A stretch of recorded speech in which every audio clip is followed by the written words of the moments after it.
soul-searching has begun after this week's elections. Elon Musk is angling for a $1 trillion pay package. And the therapist of your therapist might be a chatbot. That's some of what we'll get to on the 7 from the Washington Post. I'm Hannah Jewell. It's Thursday, November 6th. Let's get you caught up with today's 7 stories. Number 1. Republicans are feeling shaken after Democrats swept this week's elections.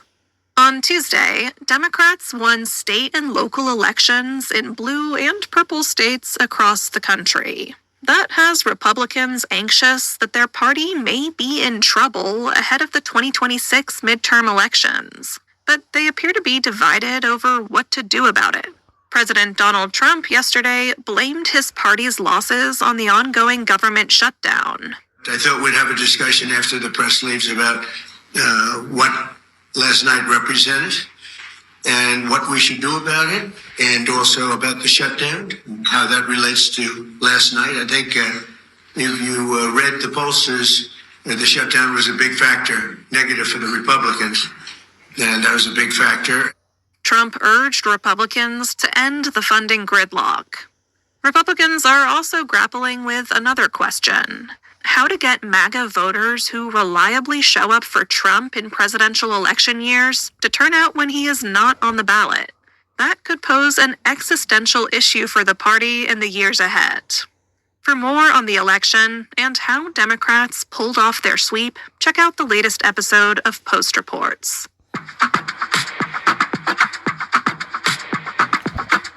The Supreme Court appears skeptical of whether most of President Trump's tariffs are legal. That's number 2. Yesterday, the court held arguments on one of the most important cases of its term. It centers around Trump's signature economic policy, the tariffs he placed on a vast range of goods from nearly every country in the world. The liberal justices were expected to be critical of the tariffs. More surprising, though, was that several of the court's conservative justices joined them in sharply questioning an attorney for the Trump administration.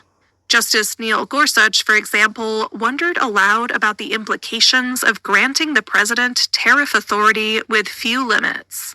Congress decides tomorrow, well, we're tired of this legislating business. We're just going to hand it all off to the president.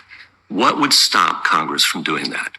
The court's future decision could affect global trade, the U.S. economy, inflation, businesses, and the wallets of every American.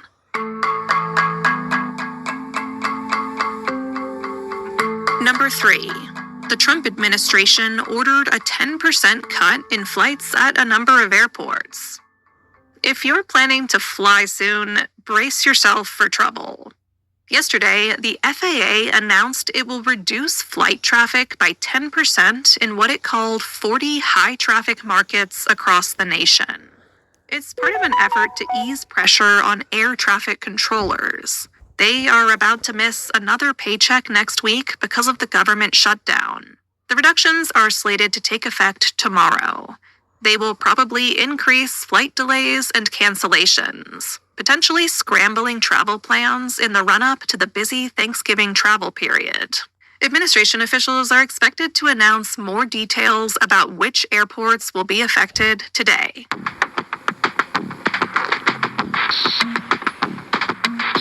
Number 4. Armed ICE officers chased a teacher into a Chicago preschool. When Trump returned to office in January, he eliminated a policy which had largely barred immigration agents from entering sensitive locations, including schools.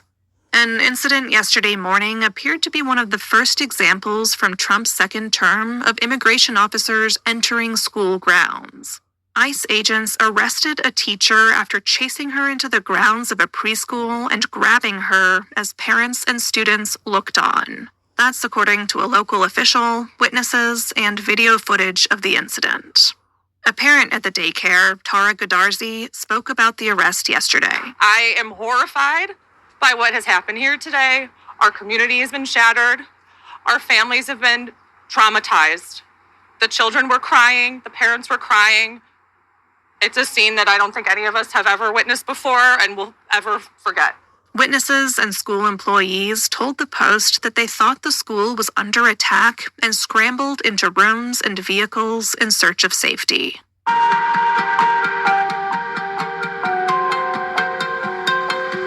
Number 5. Elon Musk could receive a $1 trillion pay package from Tesla. Yes, I said trillion with a T.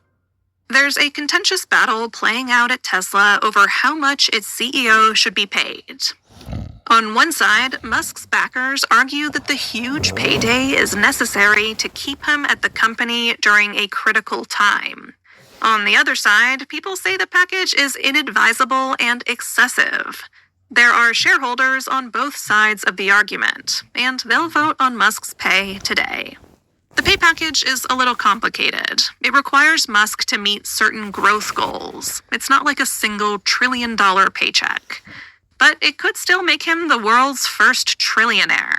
Musk says the deal is not motivated by greed. He wants 25% voting control in the company. Key financial analysts expect the measure to pass. If it doesn't, somebody please tell Tesla I'll run the company for a mere $1 billion.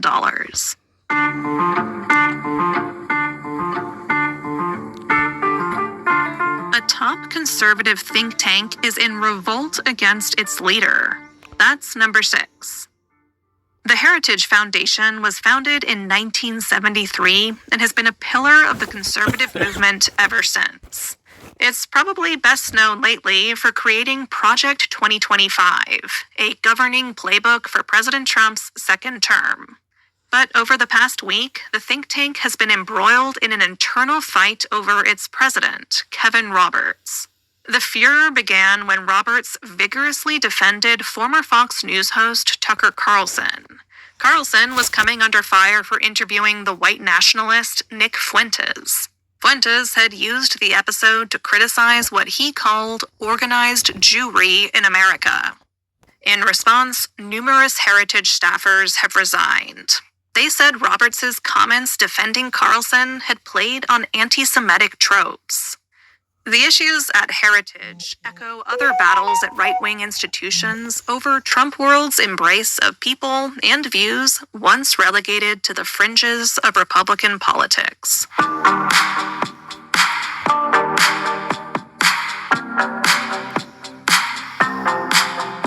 And at number 7.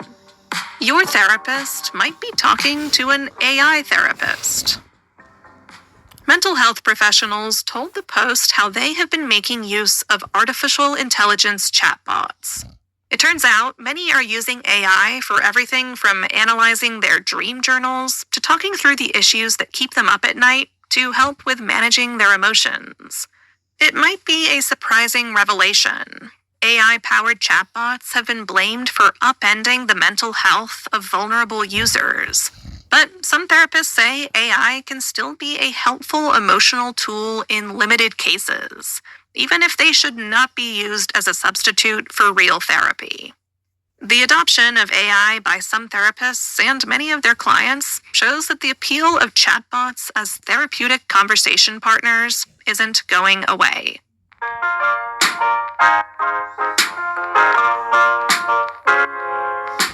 All right, you're all caught up. For your next listen, go and find the latest season of Try This from friend of the Seven, Christina Quinn. It's all about the ever-changing human brain and how to make changes to your life to have a healthier one. The latest episode is out today. It's about how breathing can reduce stress. There's also a bonus episode in which Christina teaches you how to do box breathing. She can tell you what that means. Find Try This wherever you listen to podcasts. And don't forget to leave it a sterling rating or review. I'm Hannah Jewell. I'll meet you back here tomorrow.